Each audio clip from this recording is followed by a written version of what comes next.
It is March 1st, 2021, and I am here with the lovely ladies of Shift Lab. Um, if y'all wouldn't mind introducing yourselves, and then we can get started with our interview.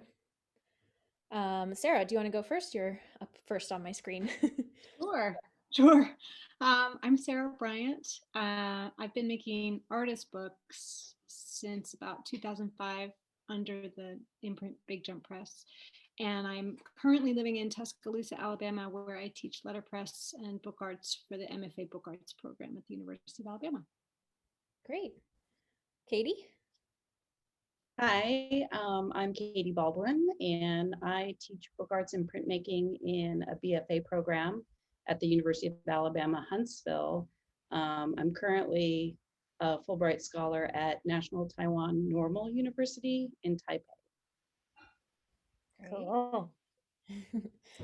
Denise, you want to go next? So my name is Denise Bookwalter, and I teach printmaking and book arts at Florida State University. I live in Tallahassee, Florida, and I'm also founder and director of Small Craft Advisory Press, collaborative book arts press that's part of Florida State University. Great. And then Trisha? Hi, I'm Trisha Tracy. I'm in New Hampshire currently. I teach at Dartmouth College. I teach in print media in the studio art department. Awesome. And last but not least, Macy. I'm Macy Chadwick, and I'm the director of In Cahoots residency in Petaluma, California. Been making books since 1995. Okay, so I'll just start with the first question, which is, can you tell me a little bit about your history? I mean, Macy just started making books since 1995. So a little bit about your history and your beginnings in the field of book arts. And then just, can you tell me how y'all met and how you decided to start making books collaboratively? Sure. I'll go first. I started in the field of artist books, taking classes with Barb Tettenbaum at Oregon College of Art and Craft in the 90s.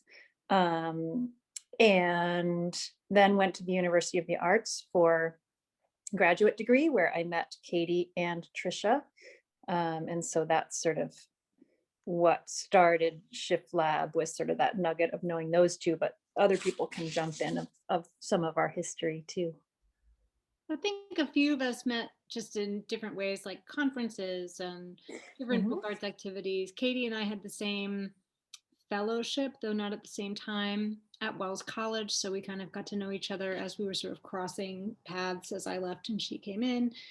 I think a lot of the early meetings were just, book art association meetings or paper and book intensive meetings or Wells Summer Institute, that kind of stuff. Katie and I did a collaboration at Small Craft Advisory Press. I took one before that. I had taken one of her Mokahanga book arts classes or printmaking classes. I think it was at Women's Studio Workshop. Yeah. I think that's one of the things that's sort of interesting is when we talk about when we all met, it's really not one place or time. I had started making books or was sort of introduced to it more through zines at Community Print in Olympia, Washington. I was working at the Evergreen State College and I kind of got involved with printmaking there, and sort of knew of Macy, and then went to school at UArts for graduate school. Met Denise through the Women's Studio Workshop. We had a residency together, met Trisha through UArts, kind of, but not really. I'm trying to remember exactly. I don't think I knew you well at UArts. But yeah, there's this real kind of like crisscross of connections over a long period of time before we actually decided to start making books. So I remember a particular conversation with Trisha and Katie where we were kind of talking about our favorite parts about making books. And I was like, I love the binding. And Katie's like, I love the printing. And Trisha's like, I love the designing. And we were like, hey, we should collaborate. You know, I just remember there were conversations like that. And it was like, have you met this cool friend, Denise? Do you know her? What about Sarah Bryant? You know, and kind of just like getting this group together And I think that over beers at conferences, really. yeah, I think that conversation was in Iowa. Yeah. Definitely. Yeah. Yeah. Yeah, and then there were more. I remember meeting a lot of you in San Francisco. I remember Katie was like, "You have to meet Trisha," but then in order to meet Trisha, I somehow got in touch with Macy, and then we were all together, and there was some kind of horse statue involved. Also, Katie didn't have a cell phone for the longest time, so you had to call other people to get Katie. So I feel like True. some of my That's earliest conversations with Macy were like, is Katie there? Yeah, I remember like I know of Macy, and I feel kind of weird calling her. It's fine. It's fine. It's totally fine. That's right. Katie didn't have a cell phone. She would answer us on her dental floss. Hello. You know. That's very funny. True. I remember though getting a call when I think that after that San Francisco conference, that's just before I moved to the UK. And then I was there for a few years, but I got some kind of a call, like a Skype. We didn't Zoom then. But from some combination of you being like, do you want to collaborate? Do you want to do this thing? And I was like, it was like getting asked to the prom by someone I had a crush on. It was just like, yes, I totally do. On the other side, we were like, do you think she'll say yes? I hope she says yes. I think it was at the Wells College, 3 of us were there. And I think at that point we had all interacted with 1 or 2 or 3 of each other. And then at that Wells, I think that's where the spark really kind of took off, because we were all kind of, I think it was Sarah, Katie, and I, right? That sounds right. And And I think it was after that we kind of said, all right, we should all do something together. I think we were already doing something, because I remember conversations while we were binding your book to the textbook about what we should name ourselves. And we were having so much trouble picking a name. Right. It kept sounding like bad band names. Then somebody printed it really big on a piece of paper and sent it to me in the mail. I had it up back here. Really? No way. I don't remember Really? this. I feel like, you know what? I feel like it's here. I feel like it's You gotta find it. That's amazing. I know. I just know it's like right here. That was about 2012, just to kind of give a little context of time. I can't quite remember if it was summer 2012, but yeah, Trisha was doing a workshop, right, on the press. You were doing a Mokuhanga workshop. Sarah was doing a binding workshop, and I was doing a workshop on the hand press, which they'd never had a workshop on the hand press before. So it was kind of fun. Oh, I was printing those big posters on the hand press. Which I still have in my office. The one that says, this is just a book. I just hung it up in my office the other day. Cool. Very cool. So this, well, I'll just keep the conversation going. So the first, you know, the will you go to prom with me question, what was that project that you all decided to work on together? Because it sounds like some of you were working on projects, just a few of you together, or had worked together in the past. But what was the, you know, the big project that really got all 5 of you together in one? I think we decided to work together before we had a project. I see. Yeah. And then the project we decided on a name for our collaborative group, and then we decided just to use the name as sort of a theme for the first project. Didn't we do Encode first at the conference? Didn't that come first before Shift? No. I don't I think think we so. did Shift We first. showed the books while we were doing Encode. Oh, interesting. Okay. They were in process or finished already. Right. Those 2 things might have been happening at the same time. The same time. But the first book was very, it was very sort of independent. We picked a size, a scale, and then we all used the word shift, and we all made separate books that then sat together in a box. So it was sort of, I think that in the past several years, our projects have changed a lot, in different ways for different projects, but that was probably the most sort of independent, of the, I don't know if you guys agree with me or not. It seemed like we were kind of creating these isolated pieces that would speak to each other, but were produced completely in isolation. So. I think, as always with all of our projects, when Shift, so for Shift, we had a show at the San Francisco Center for the Book. And I remember that I was in charge of installing it and getting the pieces in the mail, just being so pleased with how well they went together, even though we had made these pieces in such disparate locations without really communicating while we were making them, other than like, when's the deadline? When are you going to be done, kind of stuff. And I think always with our projects, I'm always so pleased at how they intersect and overlap and speak to each other visually. And so that was sort of something that excited me and kept me interested in Shift Lab, just like how cool we all are. Yeah. Also, I don't want to forget that we were also making prints for that project. So I think even from the very beginning, we wanted to think out beyond the book a little bit, like right. We were like bookshelf versus wall. Right. Yeah. Thinking about a project as more of an umbrella that could cover a book project, but sort of other aspects also. In that case, it was a print.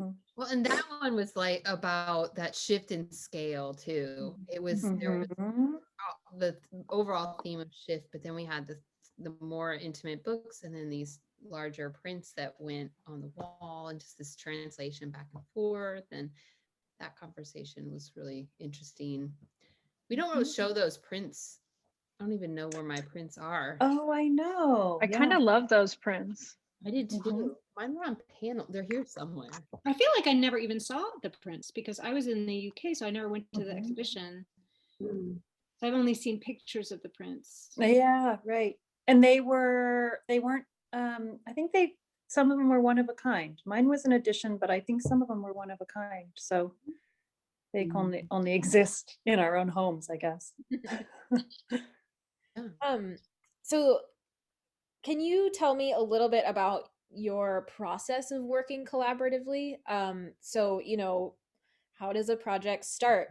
Do each of you take on specific roles within the project? And especially because you were just talking about how like some of your projects are more individual, and some are much more, I don't know if cohesively collaborative is the right word, but they're more integrated as one piece.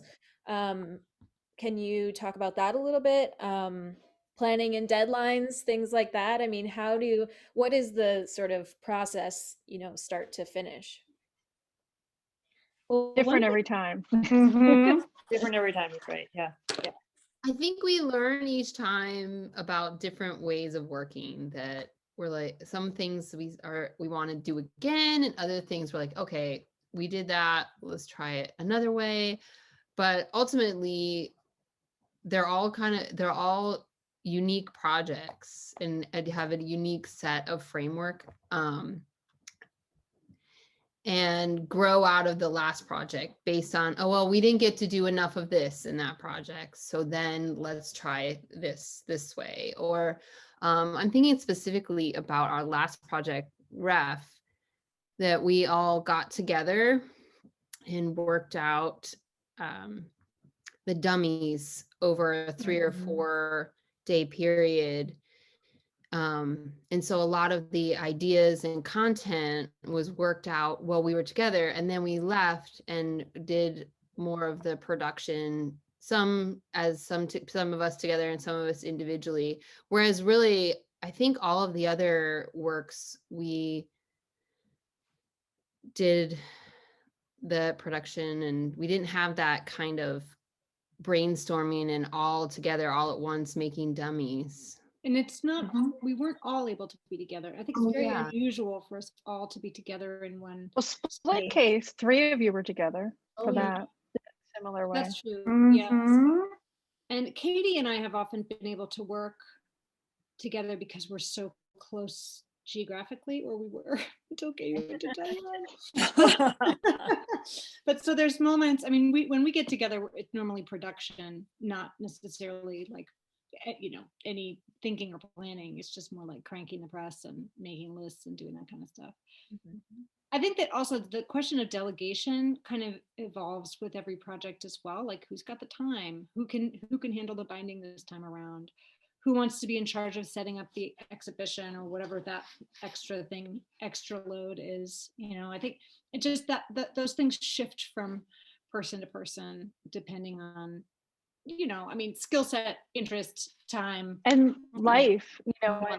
Denise had a baby, she wasn't when we were together. And then when Sarah was in the UK, when I was in Rome, now Katie's in Taiwan.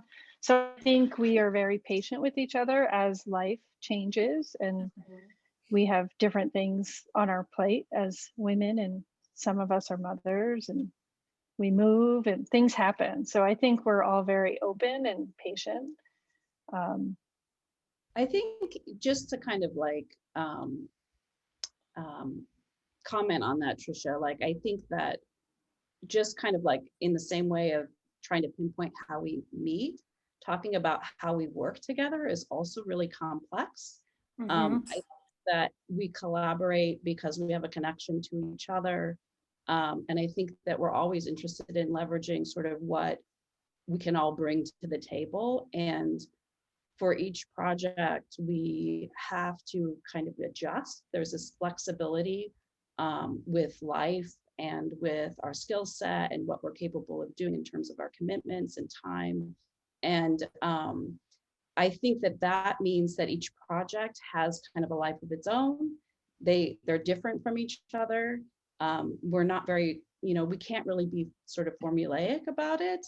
But it also means that we're kind of learning each project. We have to kind of like readjust a little bit and discover, issues, problems, challenges that we wouldn't necessarily anticipate. So it keeps it super interesting.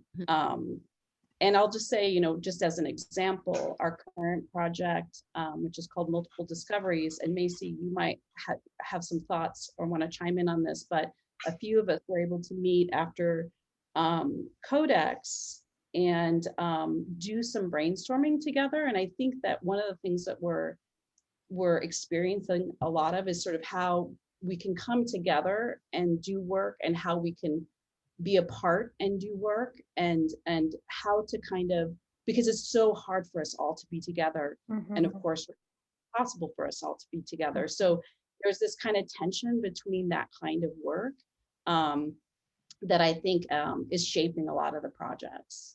Right. So.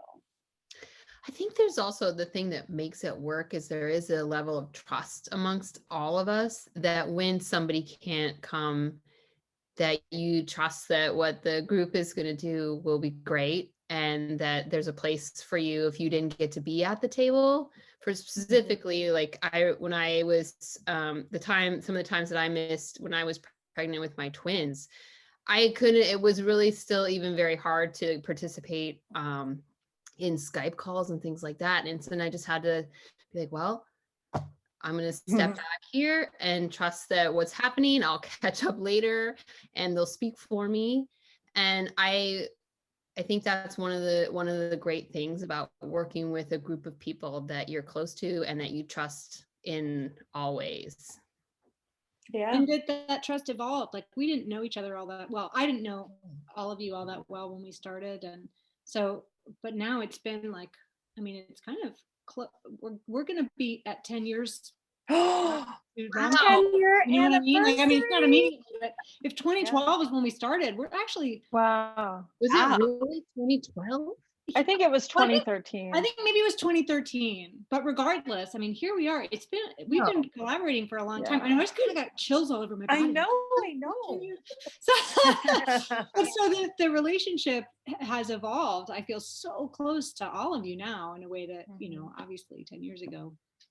So level of and I will trust. add on that because there's 5 of us, I feel like there's always 3 people who can, I mean, sometimes it's 4, sometimes it's 5, but there's always like 2 or 3 people that can carry certain projects. And it's really nice to know that we have 5 different sets of skills and that there's always this kind of morphing of different skills for each project. And if you have to sit out, that it's just going to go. And it's kind of nice having 5 people. I've done a lot of collaborations with 2 or 3, and this is very unique to be 5 people. It's very different than a smaller collaboration. Scheduling's a little harder. Yeah. But we managed. Harder as we spread farther and farther across. I know, exactly. You guys were like all consolidated Southeast, and I was in California, and then Katie had to go to Taiwan, and it's just like we get close together and then spread apart again, and then it's pretty fun. So I showed the other day, I gave a talk and they insisted they were like, I was talking about SCAP and they said, well, let's see some Shift Lab books. And they were in my office, so I had them. And I pulled them out and I showed the map that's in Trace.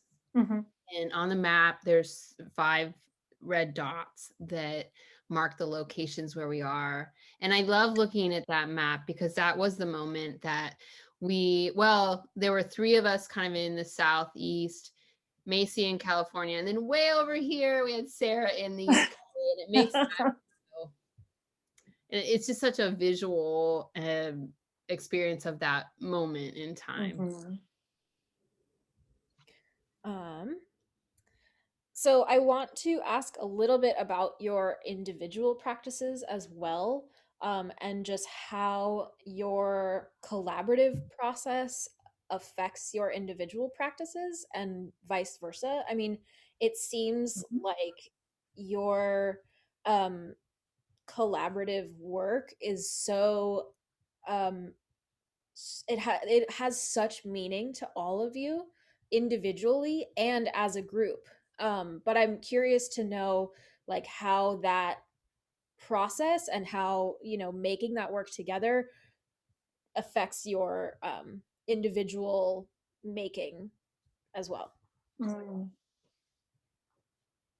I think for me, there's a lot, I don't know, there's a lot and a little to say about it because, sometimes it's hard to look at your own work and think about how it's changing, but there's some really basic stuff. Like I learned certain skills. Like I never did a magnet enclosure until Macy designed a box for Shift, and then I had to produce half the edition, so like you sent me some instructions. So there's like basic stuff like that. But then there's also just having this group as a critique setting too. So, I reach out to you all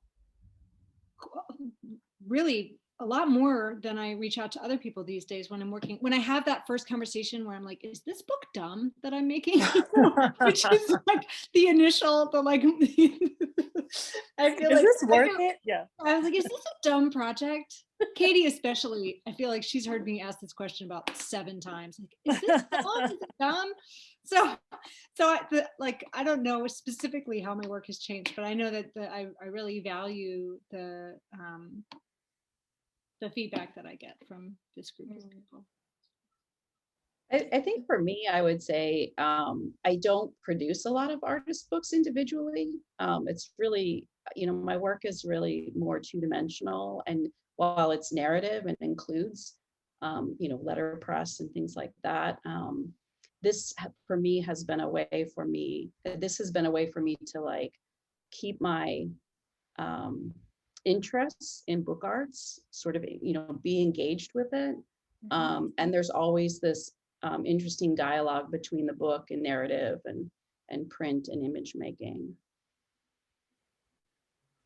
It's funny because I feel the opposite of that in my work, I feel like my work is a certain kind of book arts, and working with Shift Lab kind of opens up my definition of the book more.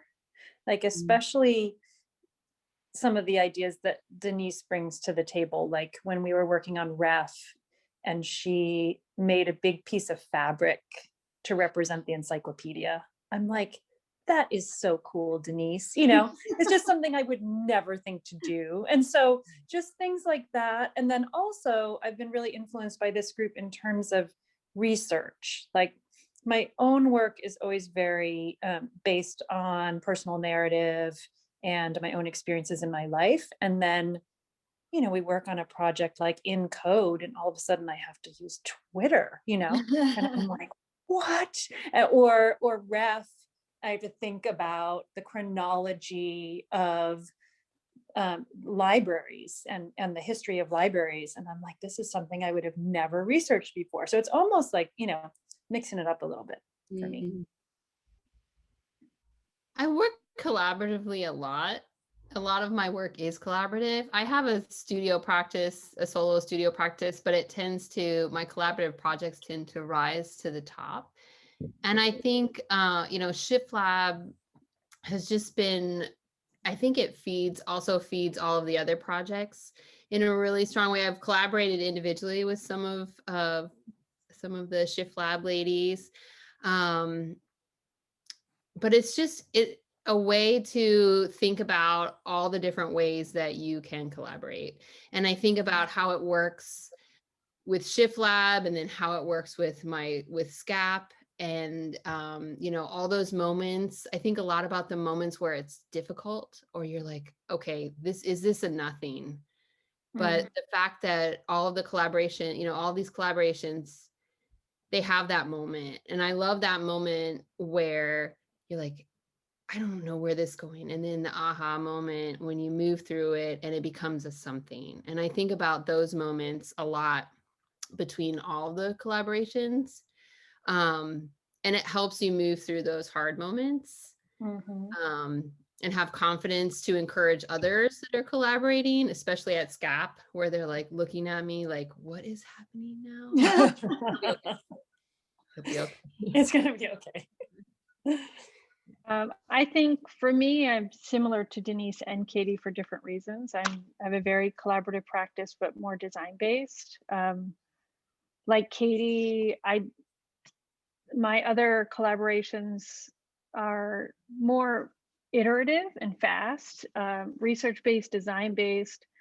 This keeps me working with materials. So I feel like with Shift Lab, things are slower, which I like, even though I complain that things sometimes have deadlines. But to me, there's time for things to percolate in Shift Lab, whereas, you know, with design deadlines, everything's fast, and there's not an attention or time to really investigate materials. And I like that we get to work a lot with materials in Shift Lab, and that's really exciting for me. Well, switching gears just a little bit, do you as a group find that there's a theme that you all return to, you know, over and over, when even just when talking about projects, or has every project, you know, started as something completely different and then it turns into its final iteration?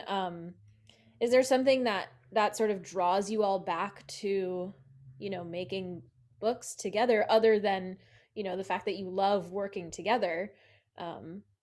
Or is it different every time?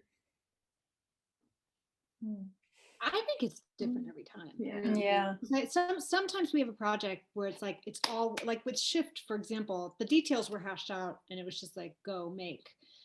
And I think Trace, to a certain extent, was like that too, which was our mapping project, where we each made a map, and we used that project was our second kind of large artist book project. There were other things in between, in code, for example, and I think our catalog was in between, maybe. Yeah. But Trace was like the next big book project, and we started working with the same materials, ordering the same paper, trying to find ways to bring our individual pieces closer together in kind of physical ways. Right. but I do think all the projects are different. Ref evolved hugely from where it began to where it ended. And so much I think about like the idea of like, what's our next project going to be? I think deadlines are important for us. I think Codex is a big deadline.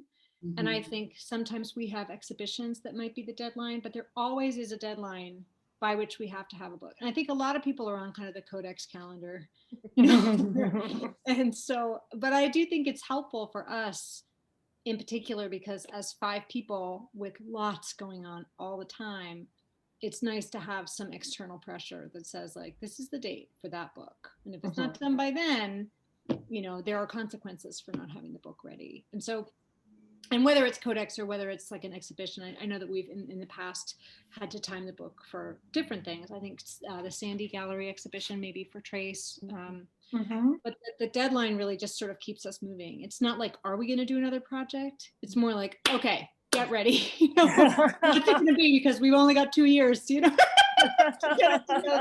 Like back at it. I remember, I think one of the Codex, I think we might have been all together at one of the Codex book fairs, and we were eating dinner, and we're like, we had just come from the fair. We're like, okay, what's next? Yeah. That was the dinner where I confessed my love for Shift Lab. I don't know if you remember. Yes. And I was just like, you guys, I love Shift Lab. It was a deep secret until then. You let it out. Really love it. And then we were never in person again for. Was that the last time? I mean, I don't know. Maybe I feel like maybe we were in person in last August to talk about multiple discoveries, our current project. Trisha wasn't. But I there. wasn't there. I haven't been there since that Codex, because then I went to Rome and then I moved. And well, and the pandemic happened. We should all just go to Taiwan and then. Yeah. We're inviting ourselves over, Katie. Get ready. Yeah, we have to go through that quarantine, everybody. The quarantine 3 weeks of quarantine. But once that quarantine's over, we could really live it up. Live it up. So do you find that Zoom and sort of this digital space that we're all living in right now helps with your collaborative process? I mean, we've been doing this all the time, right? Like this is what we did before. So for us, this isn't new. This is just how we operate it. Right. Although I will say that we used every other platform under the sun, and it never worked. Like Macy couldn't get on Google, whatever it was, or Hangouts or Meetup. I actually do think Zoom in particular has made things just a little bit easier. Yeah, because it works. This is what we've been doing for years, you know, for sure. Because it's like a pandemic, it is different, but we've never been together. We've always been working from a distance. So it's been part of our practice since the beginning. And do you guys hold stuff up, or do you have little slideshows that you show each other? It's interesting. I think the Google Drive where we put We things. send things to people too. Like we'll still use the mail system sometimes. Yeah. We send things. Right. I do think, I'm just gonna say something that's maybe obvious and everybody feels. I do think that before the pandemic started, there were moments where we would get together that were just so incredibly helpful to kind of just ground and move us forward. Whether that's me going Tuscaloosa to print with, Sarah, or be in Petaluma with Macy and brainstorm, like it just is interesting how, like, now that we're sort of really working in this format that we always used, working from a distance, using Google Drive, meeting over video, there's still something really essential about that in-person connection. And so it'll be really interesting because our new project really leverages working from a distance, and it just will be interesting to kind of see how that positions itself in this particular time. So, I don't know if other people have thoughts about that, but yeah, that is pretty interesting. Well, and the new project kind of shifted. We were going to have binding events for these variations in the binding that we're planning, and now we're each just going to take pages and collate them differently where we are, and the events kind of had to be put maybe for the next project or whatever. So that was a big sort of change because of COVID. Now we're going to be binding separately, sort of as usual, instead of getting together. I think it's a good project for the time. And we also were lucky in timing a bit because we did get to have an in-person meeting in Petaluma where we originated the idea. Yeah. You know, at least some of us were able to kind of gather and take a video for Trisha talking through our ideas for the project. And so there was, at least the very beginning, the origins of the project came from doing work, making mock-ups and stuff together. But this, you know, the world kind of, a lot of the opportunities were put on hold. And so now we kind of have time to finish the project from a distance. I don't really feel the pressure of another project yet because we're still kind of, the whole world kind of slowed down, or at least it's part of the world, the kind of exhibition and dissemination part of the world sort of went into slow motion for a little while. So we have some time still to finish it up. But I think it's a good project for a distance project because it's sort of connected to its fundamental kind of core idea of working separately on the same thing. Yeah. Can you tell me a little bit about this project? Because I'm sort of getting little snippets, but I don't have, I mean, if you are willing to talk about it. I hire Sarah. It's fair to tell you what we're talking about since we just keep talking about it in vague references. But so the project is called Multiple Discovery, and we're thinking about the idea of multiple discovery, or sometimes called simultaneous invention, which is the idea that there's like the myth of a sole inventor, but usually every invention is kind of happening simultaneously in a lot of different places and cultures.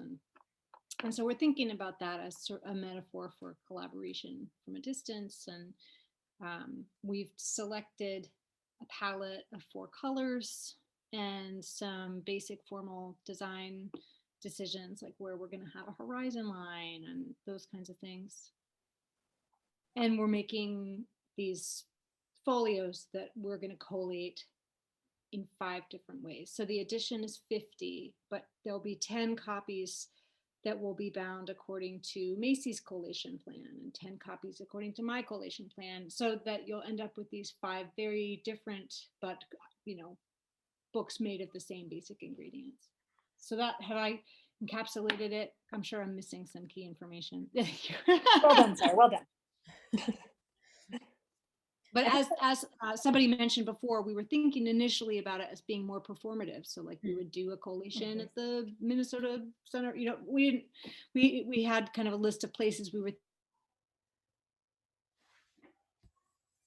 Uh-oh. Oh no. For us to just kind of individually collate. And make Oh that. gosh. I think my internet just turned off, so that's not good. But if you could just repeat that last little bit that you just said about Minnesota Center for the Book, and then I'm so sorry. That's all right. I was just saying we were thinking about having these different collations take place in different places as sort of events.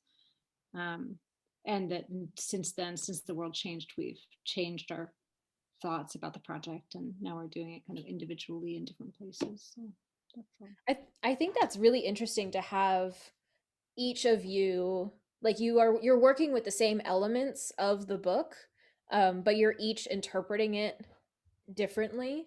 And I think that's a really interesting practice in collaboration. It's sort of a different method of collaboration. So I'm very excited to see that eventually. Yeah, I feel like that was the part that. What's that, Sarah? I was just gonna say, and then I will stop talking, but I want you to know that I was printing yesterday, or not yesterday, like a few days ago, sheets for this project. And I was coming downstairs to hang them up in my basement because like I've got things like, this is where they're all drying right now. Oh, sweet, yeah. And I twisted my ankle on the stairs and I fell down and I landed on top of the prints. So they now saved your life. They saved my life, but they're a new discovery. Yeah, a bit dinged up. Well, you know, You can Oh, flatten them. I got a plan for flattening them out. Yeah. I've gotten some expert advice. I'm gonna use the drying system in the paper mill. But anyway, just let you know, I'm like injuring myself in the interest of But You I mean, know, I think that the collation thing is like, even just talking about it now, I'm getting really excited. I think that's the part of this idea that kind of excited us, the multiple discoveries, and then leading to that sort of idea of these different collations was sort of exciting. Somebody else was going to speak though, sorry. Oh, well, I was just gonna say, about this particular project and kind of going back to our process of collaboration. I think that for me, this is how I remember multiple discovery is that somebody will say something like, Trisha, I remember you being really like wanting to have more of like engagement with each other's work in the collaboration. And so like somebody will say something and then that will be kind of, decisions of what we do next will reflect. But we did that, Katie. I sent you my prints and you printed on them and sent them Yeah. back.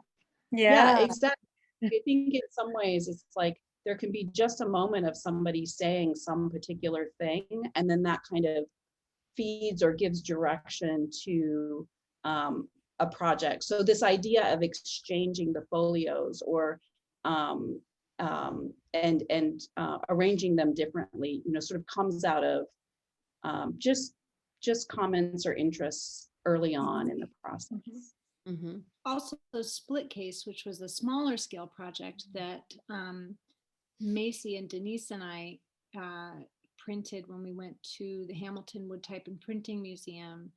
The format of that book had this kind of staggered foredge. So we were folding them at different points so that there were different lengths of kind of paper kind of peeking through.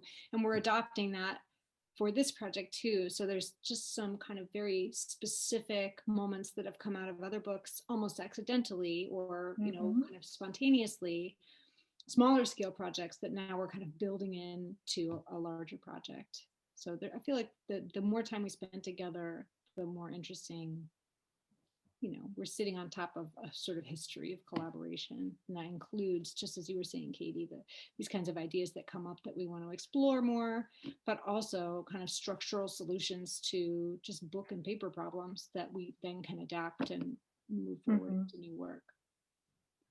I do want to talk a little bit too about split case being a project where only 3 of us could make it to Hamilton during that time. But it was still signed as Shift Lab. And that's been something that's kind of exciting. If we do end up getting together while Katie's still away in Taiwan, like I believe we have Katie's blessing to make something and sign it Shift Lab and include Katie as part of it, and so that's pretty exciting to just think, okay, we are 5 people, but we can also be smaller groups within that group of 5 people and make things still under the name Shift Lab. So Yeah, I think that's a I think that just speaks to your bond as a group. I mean, I admire you all so much because I just feel like your your innovation and your sort of ability to kind of adapt to all of the different scenarios that you all are in is just super inspiring. I mean, I don't know, it's really inspiring to see the 5 of you as women who all have lives and are, some of you are moms and all have, everything, and then you're able to work so well with other people and just make work that is really beautiful and amazing. So Thank you, Dina. I guess my last question for y'all is do you have any advice for, not just, book artists, but for artists and for people who do want to incorporate collaboration into their practice and yeah. I think collaboration is an act of listening, and I think the more you can really listen to your collaborators, it makes it so much richer. If you like really hear like what Katie was saying when Trisha was like, I want more interaction with our work. And as a group, we heard that and we really sort of talked about how to do that. And so that would be like my main thing about collaborating. Mhm. Also just being real with each other about what you can accomplish. And Yeah. I think that something that I value so much about this group is like that flexibility with each other. I mean, we talked about some of us being pregnant or being moms, but also like Macy starting a whole business, Yeah. Yeah. moving her whole life. And all of us moving. I think all of us Yes. except for Denise have moved multiple times since we started Yeah. Shift Lab. You just have to be real and say like, look, we are artists and we have professional goals, but we're also human beings, and here are my limitations right now. And it's so important to be able to accommodate that in others, so I think that, I don't know if that's advice, it's just something I appreciate about this group of women. Well, and I also think it's like, I come back to that trust and respect, but also friendship. The fact that we enjoy spending time with each other, and that we respect each other on lots of different levels and trust each other. And, when it all comes down to it, like that's the part that keeps it all going together. And I think that's sometimes rare. And with a group of 5 to have that, I mean, I think you see it a lot with collaborators, a pair or something, but it's hard to keep together a group of anything larger than 2. And I think it comes down to those 3 things: trust and friendship and respect. And it is hard sometimes. It's not like we don't bump into each other, because we do. Right. Those are opportunities to grow. I mean, if we all were just in love with each other all the time, then we wouldn't be real people, and you don't grow. There's no, when you have frustration and tension, that's where creativity comes from. I tell my students that all the time, that if you're stressed or you're frustrated or you're mad at something, then you can put that energy into your work. And I think that's when collaboration thrives, is when you allow it to get ugly, because then you grow. When it gets ugly, it gets better after. So you have to be prepared to let it get ugly. But you through listening, through trust. You have to be able to work through the ugly, because some totally are like, okay, done. Well, we work through it. My other thing that I want to add about collaboration, I collaborate all the time in my practice. And I think when you're doing any sort of thing creative, you work all the time. And I don't really have friends outside of the people I collaborate with. So I pick people that I want to be with. And if you're going to be working all the time in your studio by yourself, it's a really boring and lonely life. So if you pick people to collaborate that you like to be with, then you will never be lonely. So collaboration is great for as you get old and you don't want to be alone. So that's my advice. But pick people you really want to be with, because you will spend a lot of time working together and you want to have fun while you're working. I think, just to kind of like underline that, Trisha, my thought about advice, whether you want to collaborate or whether you want to just, push forward your art career or whatever, find your people, pay attention, whatever you're doing, whether it's being in school or going to a conference or participating in a book fair, just pay attention to the people you have connections with and kind of treat those relationships well, and find your people. Because, if you want to collaborate, you're going to need a community. And also, if you want to work alone, you're going to need a community to just kind of give you feedback and be that support system. So. I love you, Shift Lab. Sarah's confession again. It's recorded now. Yeah, and so keep confessing it. Well, I want to thank you all for taking this time to talk to me and to, talk to each other. And I really look forward to seeing you all hopefully soon and, about a year. Um, and yeah, thank you so much. I'm going to stop the recording, but we can stick around if you guys have anything else to say.